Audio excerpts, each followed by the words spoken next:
So ನಾಳೆ ಸಾರಿಗೆ ನೌಕರರಿಂದ ಬೆಂಗಳೂರು ಚಲೋ.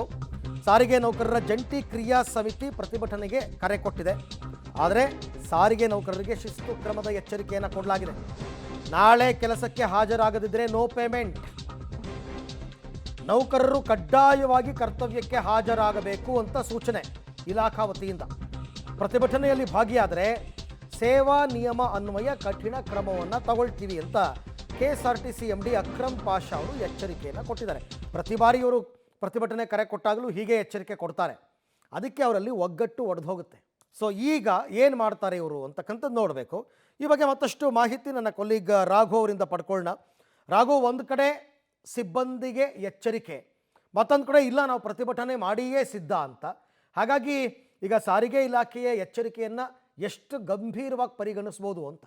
ಅರವಿಂದ, ಈ ಇಂದಿನಿಂದಲೂ ಕೂಡ ಈ ರೀತಿಯಾದಂತಹ ಪರಿಸ್ಥಿತಿಗಳು ನಿರ್ಮಾಣ ಆದಾಗ ಸಾಮಾನ್ಯವಾಗಿ ಎಸ್ಮೋವನ್ನು ಜಾರಿ ಮಾಡುವಂಥದ್ದು ಆಯಾ ಇಲಾಖೆಗಳು ಸಾಧಾರಣವಾಗಿ ಮಾಡುತ್ತೆ. ಅದೇ ರೀತಿಯಲ್ಲಿ ಈಗ KSRTC ನಿಗಮ ಕೂಡ ಈಗ ಸಂಬಂಧಪಟ್ಟಂತೆ ಎಸ್ಮೋವನ್ನು ಜಾರಿ ಮಾಡುವಂಥದ್ದು. KSRTC ಮಾತ್ರ ಅಲ್ಲ, ಉಳಿದ 3 ನಿಗಮಗಳೇನಿದೆ ಅಲ್ಲೂ ಕೂಡ ಎಸ್ಮೋವನ್ನು ಜಾರಿ ಮಾಡಲಾಗಿದೆ. ಯಾರು ಸಿಬ್ಬಂದಿಗಳಿರ್ತಾರೆ, ನೌಕರರು ಇರ್ತಾರೆ, ಅವರು ಒಂದೊಮ್ಮೆ ಪ್ರತಿಭಟನೆಯಲ್ಲಿ ಭಾಗಿಯಾಗಿ ಕೆಲಸಕ್ಕೆ ಬಾರದೇ ಇದ್ದರೆ ಅಂಥವ್ರ ವಿರುದ್ಧ ಕಠಿಣ ಕ್ರಮಗಳನ್ನು ಕೈಗೊಳ್ಳಲಾಗುತ್ತೆ ಎನ್ನುವಂಥ ನಿಟ್ಟಲ್ಲಿ ಅವರಿಗೆ ಸೂಚನೆಗಳನ್ನು ಕೊಟ್ಟಿರುವಂಥದ್ದು. ಬಟ್ ಆದರೆ ಈ ಬಾರಿ ಯಾಕೋ ಸಾರಿಗೆ ನೌಕರರು ಇದು ಯಾವುದಕ್ಕೂ ಕೂಡ ನಾವು ಒಂದು ರೀತಿಯಲ್ಲಿ ಜಗ್ಗಲ್ಲ ಅನ್ನುವಂಥ ರೀತಿಯಲ್ಲೇ ಕಾಣಿಸ್ತಾ ಇದೆ. ಕಾರಣ ಇಷ್ಟೇ, ನಾಳೆ ಸಂಜೆ ತನಕ ಅವಕಾಶವನ್ನು ಕೊಟ್ಟಿರುವಂಥ ಕಾರಣಕ್ಕಾಗಿ ಸರ್ಕಾರ ಒಂದೊಮ್ಮೆ ನಿರ್ಧಾರ ಮಾಡಲಿಲ್ಲ ಅಂತ ಹೇಳಿದ್ರೆ ನಮ್ಮ ಮುಂದಿನ ನಿರ್ಧಾರದ ಬೇರೆ ಆಯ್ಕೆಗಳೇ ಇಲ್ಲ, ನಮಗೆ ಹೋರಾಟವನ್ನು ಹೊರತುಪಡಿಸಿ ಅನ್ನುವಂಥ ನಿಟ್ಟಿನಲ್ಲೇ ಒಂದಷ್ಟು ಸಿದ್ಧತೆಗಳನ್ನು ಮಾಡಿಕೊಂಡಾಗೆ ಕಾಣ್ತಾ ಇದೆ. ಸೊ ಅದೇ ಕಾರಣಕ್ಕಾಗಿ ಈಗ ನಾಳೆಗೆ ಎಸ್ಮೋವನ್ನು ಏನು ಜಾರಿ ಮಾಡಲಾಗಿದೆ, ನಾಳೆ ಸಂಜೆ ತನಕ ಯಾರೂ ಕೂಡ ಬಸ್ಗಳನ್ನು ನಿಲ್ಲಿಸ್ತಾ ಇಲ್ಲ.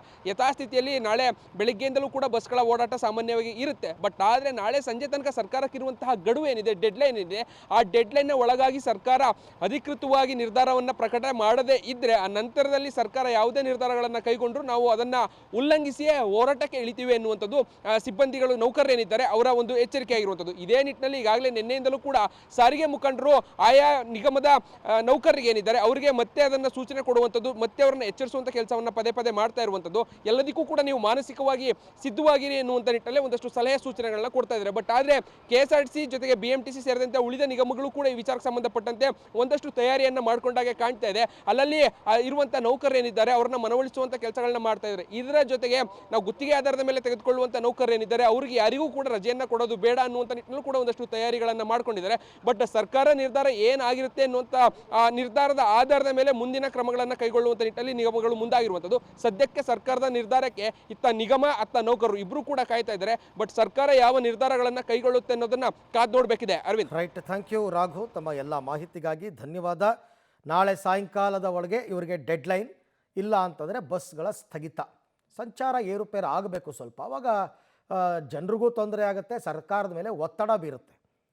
ಏನು ಕ್ರಮ ತಗೋತಾರೆ ಒತ್ತಡ ಬಿದ್ದ ಮೇಲೆ? ಈಗ ಸಾರಿಗೆ ಸಚಿವರು ಏನು ಹೇಳ್ತಾರೆ ಇದಕ್ಕೆ? ರಾಮಲಿಂಗಾರೆಡ್ಡಿ ಅವರು, ಸಿದ್ದರಾಮಯ್ಯನವರು ಮತ್ತೊಮ್ಮೆ ಏನಾದರೂ ಮತ್ತೊಂದು ಸುತ್ತಿನ ಸಭೆ ಕರೆಯೋಣ ಅಂತ ಹೇಳ್ತಾರಾ? ಅವ್ರ ಬೇಡಿಕೆ ಏನು ಅಂತ ನೋಡೋಣ. ಒಂದು ಬಾರ್ಗೇನಿಂಗ್ ಸಭೆ ನಡಿಬೇಕು, ಚೌಕಾಸಿ ಸಭೆ ಅಂತ ಕರೀತಾರೆ. ಸೊ ಹಾಗಾಗಿ ಅದನ್ನು ಏನು ಮಾಡ್ತಾರೆ ಅಂತಕ್ಕಂಥದ್ದು ನೋಡೋಣ.